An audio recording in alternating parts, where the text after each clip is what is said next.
sa kaitasan, siya'y papurihan, ngayon at magpakailanman.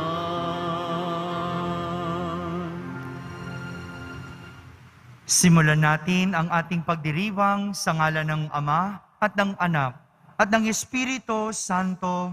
Amen. Ang pagpapala ng ating Panginoong Hesukristo, ang pag-ibig ng Diyos Ama at ang pakikipagkaisa ng Espiritu Santo naway sumainyong lahat. At sumayo rin. Mga kapatid, ngayong araw na ito, atin pong ginugunita si Santa Escolastica, isang dalagang santa.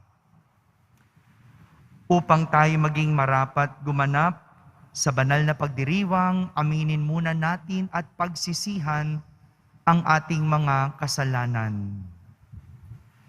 Inaamin ko sa makapangyarihang Diyos At sa inyo mga kapatid, na lubha akong nagkasala sa isip, sa salita at sa gawa at sa aking pagkukulang.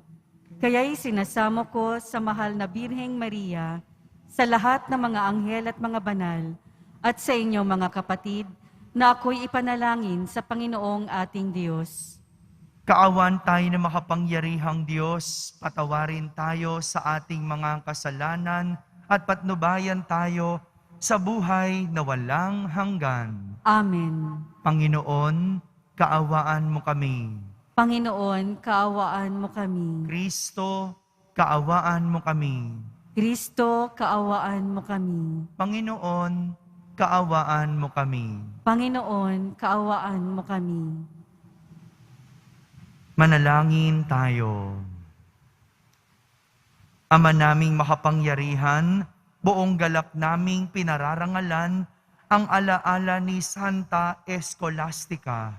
Ang pagtingin namin sa kanya bilang huwaran sa katapatan ay magbunga nawa ng aming pagkakaroon ng maaasahang pag-ibig sa aming pagdilingkod sa iyo at sa pamumuhay sa walang maliw mong kagalakan. Sa pamamagitan ni Jesucristo, kasama ng Espiritu Santo, magpa sa walang hanggan. Amen. Magsiupo na po ang lahat. Pagbasa mula sa unang aklat ng mga hari. Nang matanda na si Solomon, nahikayat siya ng kanyang mga asawang taga-ibang bansa na sumamba sa kanilang mga Diyos-Diyosan. Hindi siya nananatiling tapat sa Panginoon. Hindi niya sinundan ang halimbawa ni David na kanyang ama. Sumamba siya kay Astarte, ang diyosa ng mga Sidonyo, at kay Nicom, ang kasuklam-suklam na Diyos-Diyosan ng mga Amonita. Ginawa nga ni Solomon ang ipinagbabawal ng Panginoon at hindi niya sinundan ang halimbawa ng kanyang amang si David na naglingkod ng buong katapatan sa Panginoon. Sa burol na nasa silangan ng Jerusalem ay nagtayo siya ng mga sambahan para kay Semos, ang karumal-dumal na Diyos-Diyosan ng Moab, at para kay Molok, ang kasuklam-suklam na Diyos-Diyosan ng mga Amonita. Ipinagpagawa niya ng kanya-kanyang mga dambana ang mga Diyos-Diyosan ng lahat niyang mga asawang dayuhan. At ang mga ito'y nagsuob doon ng kamanyang at naghain ng mga handog. Nagalit ang Panginoon kay Solomon dahil sa ginawa niyang ito. 2 beses na nagpakita sa kanya ang Panginoon at pinagbawalan siyang maglingkod sa mga Diyos-Diyosan. Ngunit hindi niya pinansin ang Panginoon. Kaya nga't sinabi nito sa kanya, dahil sa hindi mo paggalang sa aking tipan at hindi mo pagsunod sa aking mga tagubilin, aalisin ko sa iyo ang kaharian at ibibigay ko sa isang alipin mo. Ngunit alang-alang kay David na iyong ama, hindi ko gagawin ito sa panahon mo, kundi sa panahon ng iyong anak. Isang lipi lamang ang ititira ko sa kanya, alang-alang kay David na aking lingkod, alang-alang sa Jerusalem, ang lungsod na aking hinirang. Ang salita ng Diyos. Salamat sa Diyos. Panginoong masintahin, ang bayan mo'y gunitain. Panginoong masintahin, ang bayan mo'y gunitain. Dapat na magalak ang sinumang tao na makatarungan, nagawang matuwid ang siyang adhika sa buong niyang buhay. Tulungan mo ako kapag ang bayan mo'y iyong nagunita. Sa pagligtas mo, isama mo sana ang lingkod mong Ama. Panginoong masintahin, ang bayan mo'y gunitain. Sa halip na sundin ang utos ng Diyos, bagkos nakisama, at maling gawain ng mga pagano ang sinunod nila. Ang Diyos-Diyosan ang sinamba nila at pinaglingkuran. Sa ginawang ito, sila ang nagkamit ng kaparusahan. Panginoong masintahin, ang bayan mo'y gunitain. Pati anak nilang babae't lalaki inahaing lubos. Sa Diyos-Diyosan, mga batang ito ay dinalang handog. Itong Panginooy, nagpuyos ang galit sa mga hinirang. Siya ay nagdamdam sa ginawa nilang pawang kataksilan. Panginoong masintahin, ang bayan mo'y gunitain. Magsitayo po ang lahat.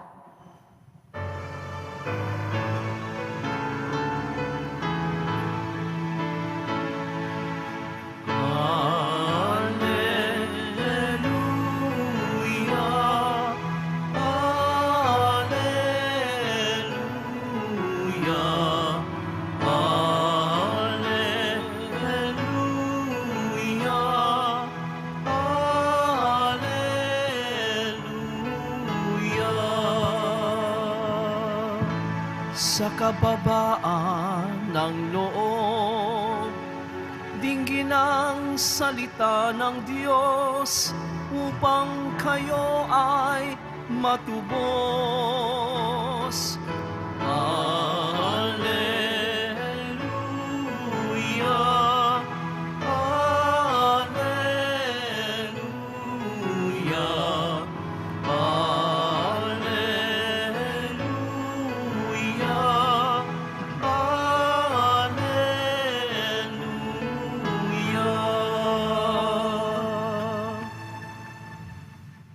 Sumainyo ang Panginoon. At sumaiyo rin. Ang mabuting balita ng Panginoon ayon kay San Marcos. Papuri sa iyo, Panginoon.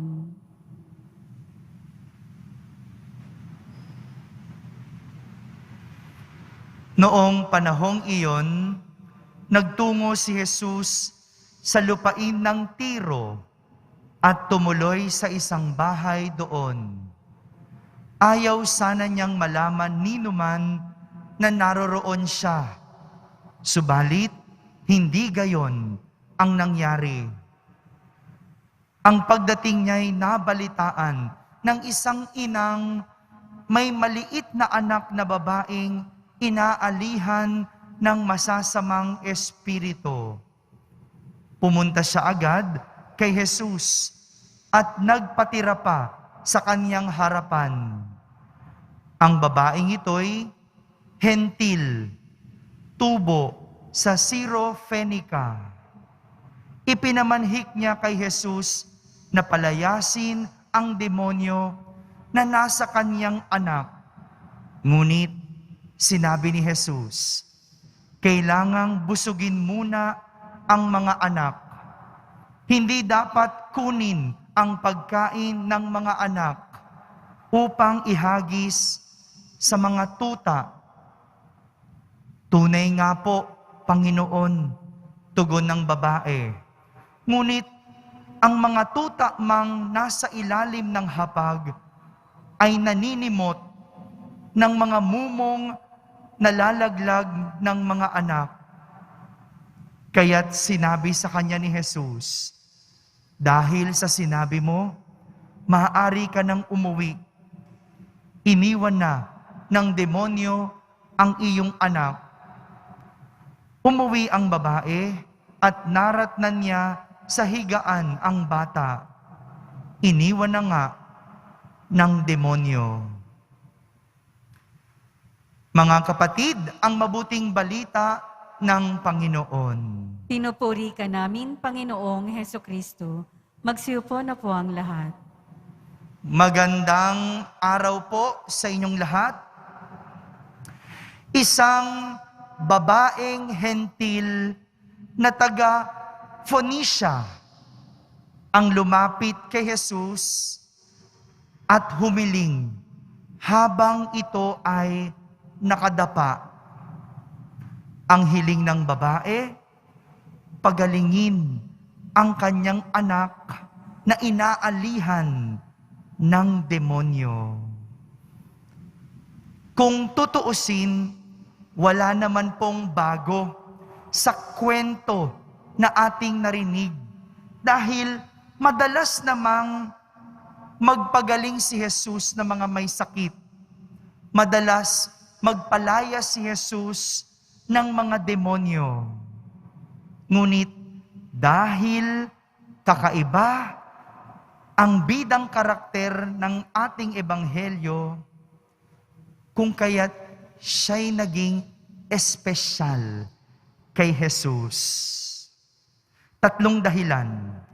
Una, dahil siya ay isang babae. Noong panahon ni Jesus, ang mga lalaki lang ang binibilang sa lipunan. Kung kaya't ang mga babae noon ay hindi masyadong mahalaga. Lalaki lang ang pwedeng makapagtrabaho. Ang babae, hindi. Pangalawang dahilan, dahil siya ay isang hentil. Ibig sabihin, hindi siya Hudyo. At para sa mga Hudyo, ang mga hentil ay second-class citizen. Dahil mas angat at mas mataas na uri ang mga Hudyo kumpara sa mga hentil. Pangatlo, siya ay taga Phoenicia. Sa makatuwid, siya ay isang dayuhan. Kung pagbabasihan ang lahat ng 3 dahilang ito, malinaw na ang bidang karakter ay isang etsepuera, isang api, isang walang halaga sa tingin ng iba. Babae na. Tapos, isa pang hentil, hindi Hudyo. Pangatlo, dayuhan pa. Hindi taga roon. Kaya, etsepuera, api ang babae. Pero kahit ganito, ang katayuan ng babae, siya ay pinaburan at pinagbigyan dahil sa kanyang kapakumbabaan at malaking pananalig kay Jesus. Tinanggap niya kahit mumu lang o tira-tira ang ibigay sa kanya. Gaya ng isang tutang naninimot ng mga nalalaglag na pagkain sa ilalim ng mesa. Ganito ang isang babaeng hentil na pinaburan ni Jesus. May kapakumbabaan at malaking pananalig kay Jesus. Samantala, isang kabaligtaran sa karakter naman ang ating narinig mula sa unang pagbasa. Kung sa ating ebanghelyo, etsepuera, api, yung babae. Sa unang pagbasa, si Haring Solomon naman ang bida. Haring Solomon, lalaki at hari. Yung katayuan pa lang niya, malayong malayo na sa isang etsepuerang babae. Ibig sabihin, first class. Hindi lang kabilang sa lipunan dahil siya'y lalaki, kundi higit sa lahat, isang mataas na uri ng tao, ng lipunan. Kasi, hari, hindi etsepwera, first class. Kung tutuusin, nasa Kanya ang pabor ng lahat. Pati na ang pabor ng Diyos. Dahil bilang hari, siya ang pinili. Pero, sinayang niya. Dahil sumamba siya sa Diyos-Diyosan. Sumamba sa Diyos-Diyosan. Sayang, ando na siya. Pinili pa niya ang iba. Hindi ba't minsan, nakikita natin ang ating mga sarili sa ganitong mga karakter? Yung mayroon ka namang yaman, o mayroon ka namang hanap buhay, pero nakukuha mo pang manloko, nakukuha mo pang mandaya, nakukuha mo pang mangurakot, o di mas mabuti pa yung isang kahig, isang tuka, pero tapat at malinis ang pamumuhay. O kaya, meron ka namang pinag-aralan, ang taas nga ng pinag-aralan mo, pero hindi mo naman ginamit, at mas nakakalungkot, ikaw ay nagpapagamit. Mabuti pa yung walang pinag-aralan, pero alam kung ano ang mabuti at matuwid. Meron namang iba, kabisado ang Biblia, at kapag nagsalita, laging ginagamit ang Diyos. Pero, sumusuporta sa masamang tao. E di, mabuti pa yung walang alam sa Biblia, pero alam naman ang mabuti at tama. Mga kapatid, simple lang naman ang aral na sinasabi sa atin ng ating mga pagbasa. Pahalagahan at gamitin ang biyaya sa kabutihan habang ito ay nasa atin. Dahil baka hindi na ito maulit, kaya't huwag sasayangin. Amen.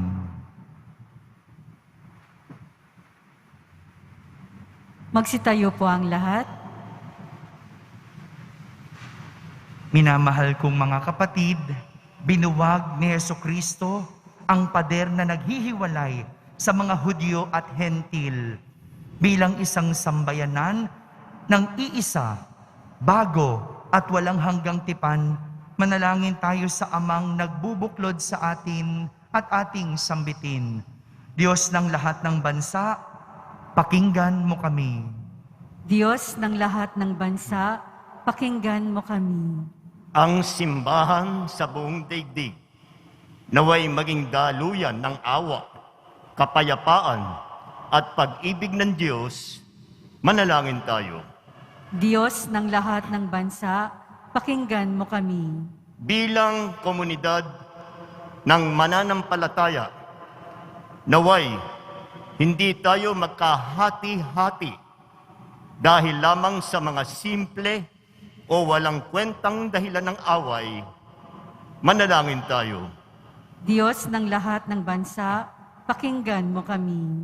Ang mga inang nagiging balisa at nag-aalala tungkol sa kalusugan ng kanilang mga anak, naway huwag makalimot na tumawag kay Jesus. Manalangin tayo. Diyos ng lahat ng bansa, pakinggan mo kami. Ang mga may sakit at mga naghihingalo, naway makatagpo ng kaginhawahan sa Diyos ng pag-ibig at awa. Manalangin tayo. Diyos ng lahat ng bansa, pakinggan mo kami. Sa katahimikan, ating ilapit sa Diyos ang ating mga pansariling kahilingan.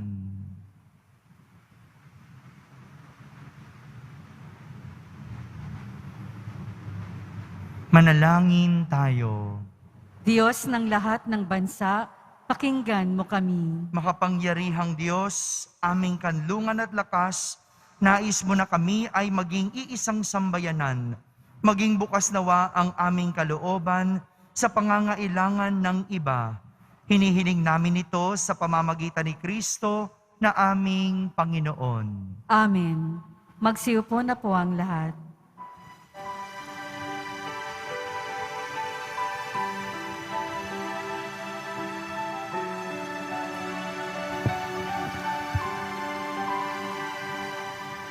O Diyos, awang di mabilang, tanggapin mo yaring aming alay.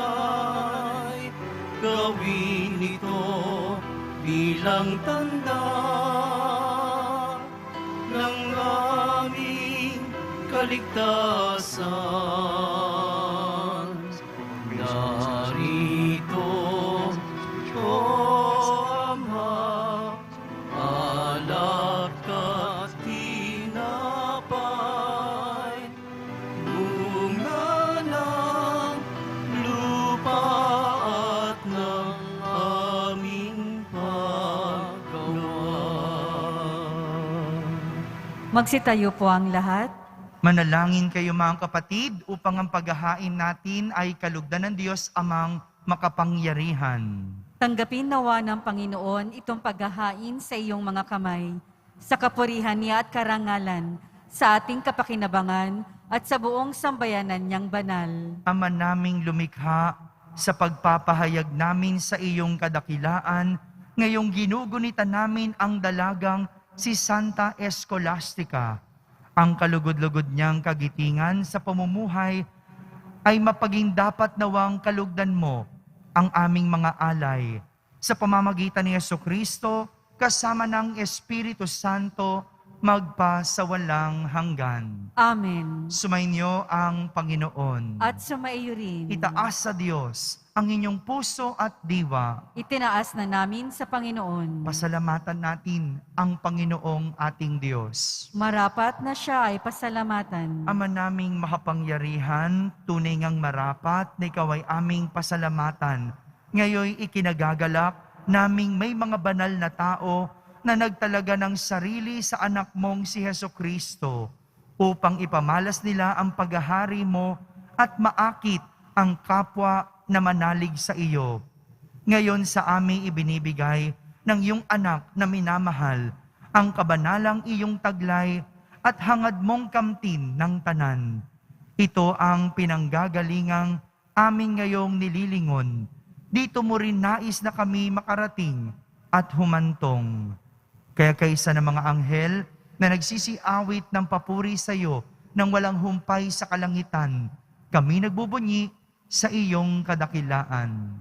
Santo, Santo, Santo, Panginoong Diyos ng mga hukbo, napupuno ang langit at lupa ng kadakilaan mo, o sana sa kaitaasan. Pinagpala ang naparirito sa ngalan ng Panginoon, o sana sa kaitaasan. Magsiluhod po ang lahat. Ama naming banal, ikaw ang bukal ng tanang kabanalan. Kaya't sa pamagitan ng iyong Espiritu, ay gawin mong banal ang mga kaloob na ito, upang para sa amin ay maging katawan at dugo ng aming Panginoong Hesukristo.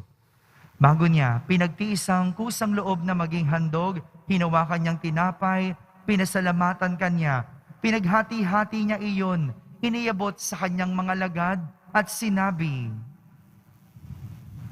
tanggapin ninyong lahat ito at kanin. Ito ang aking katawan na inihahandog para sa inyo.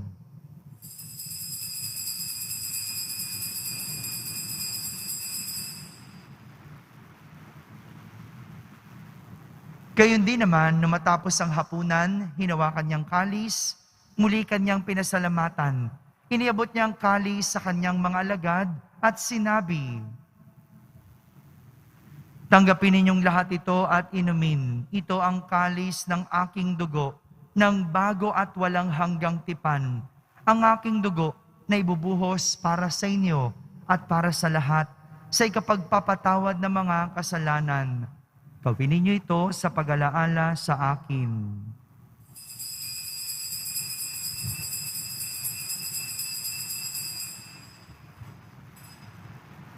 Magsitayo po ang lahat.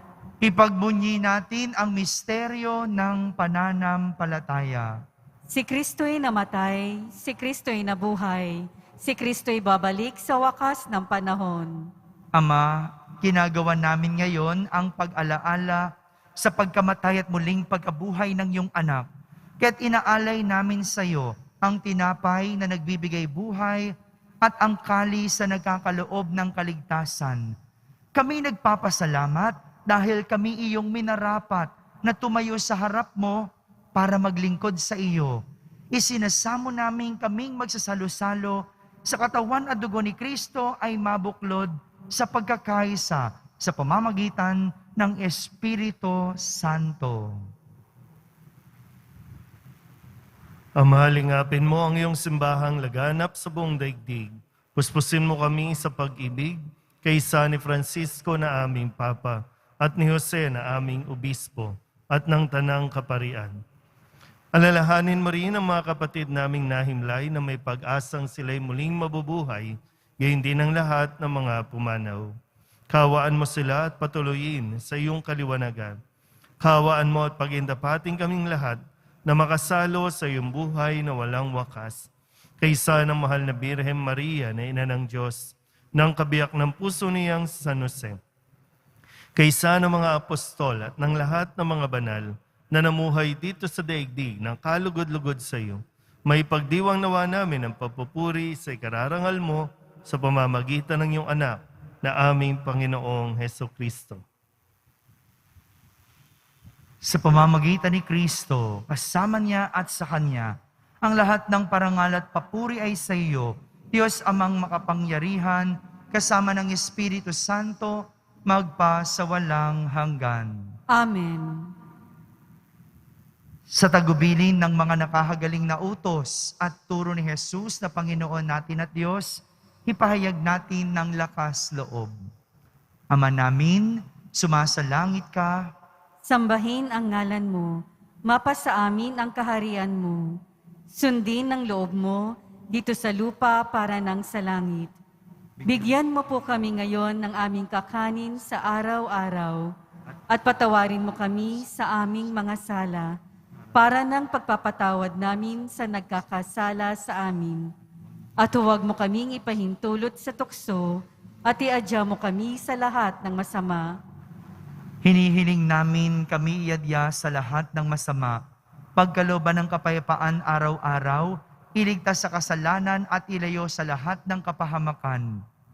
Samantalang aming pinananabikan ang dakilang araw ng pagpapahayag ng tagapagligtas naming si Heso Kristo. Sapagkat iyo ang kaharian at ang kapangyarihan at ang kapurihan magpakailanman. Amen. Panginoong Heso Kristo, sinabi mo sa iyong mga apostol, kapayapaan ang iniiwan ko sa inyo. Ang aking kapayapaan ang ibinibigay ko sa inyo. Tunghayan mo ang aming pananampalataya at huwag ang aming pagkakasala. Pagkalooban mo kami ng kapayapaan at pagkakaisa ayon sa iyong kalooban, kasama ng Espiritu Santo, magpa sa walang hanggan. Amen. Ang kapayapaan ng Panginoon ay laging sumainyo. At sumayin niyo rin. Magbigayin kayo ng kapayapaan sa isa't isa. Kapayapaan po para sa lahat.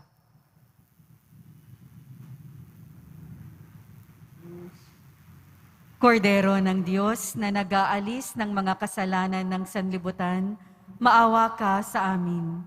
Kordero ng Diyos na nag-aalis ng mga kasalanan ng sanlibutan, maawa ka sa amin. Kordero ng Diyos na nag-aalis ng mga kasalanan ng sanlibutan, ipagkaloob mo sa amin ang kapayapaan. Magsiluhod po ang lahat.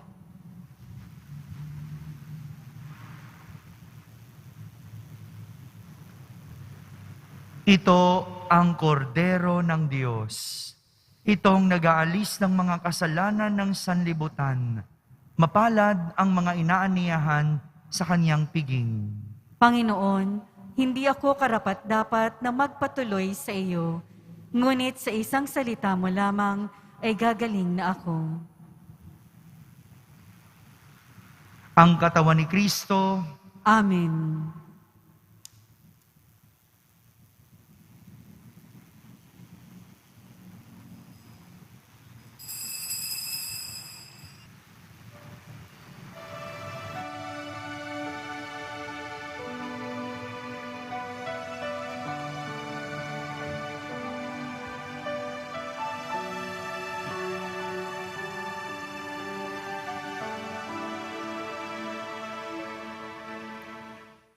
Sa Diyos lamang mapapanatag ang aking kaluluwa. Sa Kanya nagmumula ang aking pag-asa at kaligtasan. O Diyos, Ikaw ang aking kaligtasan. Nasa iyo aking kalwalhatian. Ikaw lamang aking inaasahan. Ang aking muog at tanggulan. Sa Diyos lamang mapapanatag ang aking kaluluwa. Sa Kanya nagmumula ang aking pag-asa at kaligtasan.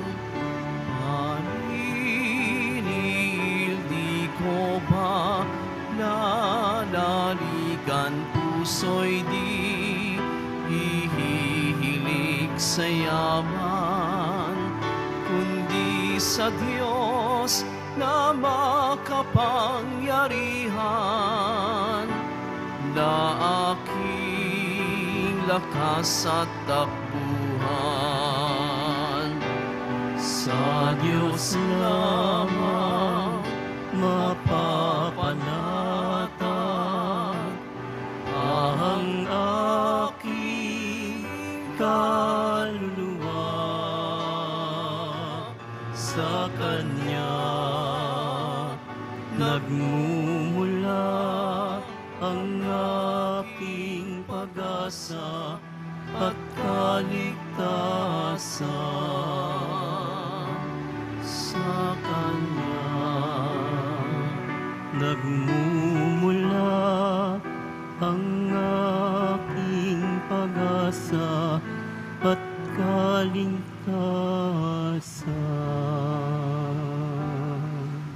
Magsitayo po ang lahat. manalangin tayo.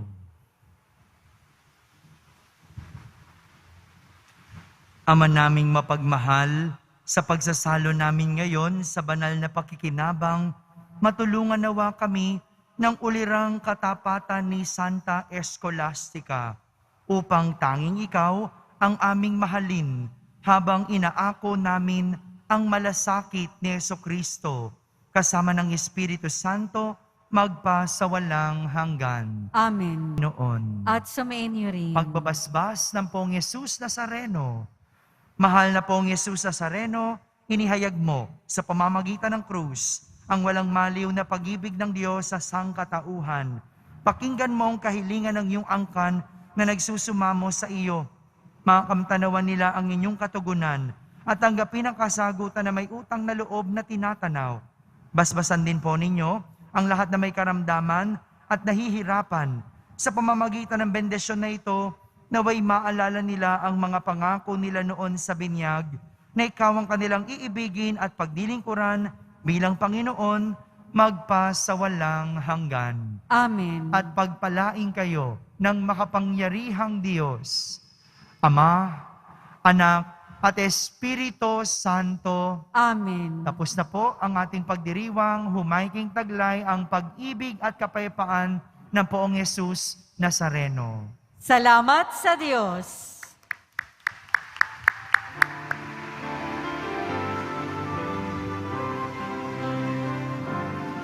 Nuestro Padre Jesus Nazareno, sinasamba ka namin, pinipinto ka namin, aral mo ang aming buhay at kaligtasan. Nuestro Padre Jesus Nazareno, iligtas mo kami sa kasalanan.